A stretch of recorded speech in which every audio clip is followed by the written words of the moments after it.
హమాలీ కార్మికులకు welfare board ఏర్పాటు చేయాలంటూ సిఐటియు ఆధ్వర్యంలో భద్రాద్రి కొత్తగూడెం జిల్లా కలెక్టరేట్ ఎదుట ధర్నా నిర్వహించారు. పని ప్రదేశాల్లో మౌలిక సౌకర్యాలు కల్పించాలని, హమాలీ కార్మికులకు సంక్షేమ పథకాలు అమలు చేయాలని డిమాండ్ చేశారు.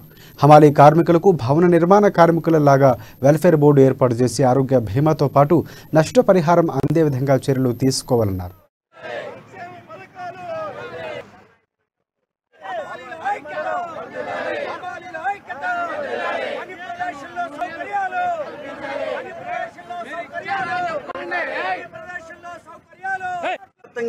ఆల్ హమాలీ ఫెడరేషన్ ఆధ్వర్యంలో సిఐటియు నాయకత్వంలో కలెక్టర్ కార్యాలయాల ముందు ధర్నాలకు పిలుపుకోవడం జరిగింది. ఈ ధర్నాలో ముఖ్యమైనటువంటి డిమాండ్, హమాలీ కార్మికులు అందరూ ఈ రాష్ట్రంలో 5 లక్షల మంది పనిచేస్తున్నారు. ఈ 5 లక్షల మంది హమాలీ కార్మికులకి, భవన నిర్మాణ కార్మికులకి ఎట్లయితే వెల్ఫేర్ బోర్డు సౌకర్యాన్ని కల్పించారో అట్లాంటి వెల్ఫేర్ బోర్డు ని హమాలీ కార్మికులు కూడా ఏర్పాటు చేయాలని చెప్పేసి రాష్ట్ర ప్రభుత్వాన్ని డిమాండ్ చేస్తా ఉన్నాం. ఈ వెల్ఫేర్ బోర్డు ఏర్పాటు చేయడం ద్వారా హమాలీలందరికీ టిమ్ కార్డులు వస్తాయి. ప్రమాదంలో గాయపడినా, దురదృష్టవశాత్తు చనిపోయినా అందుకు సంబంధించినటువంటి నష్టపరిహారం ఆ కార్మికుడి యొక్క ప్రమాద తీవ్రతను బట్టి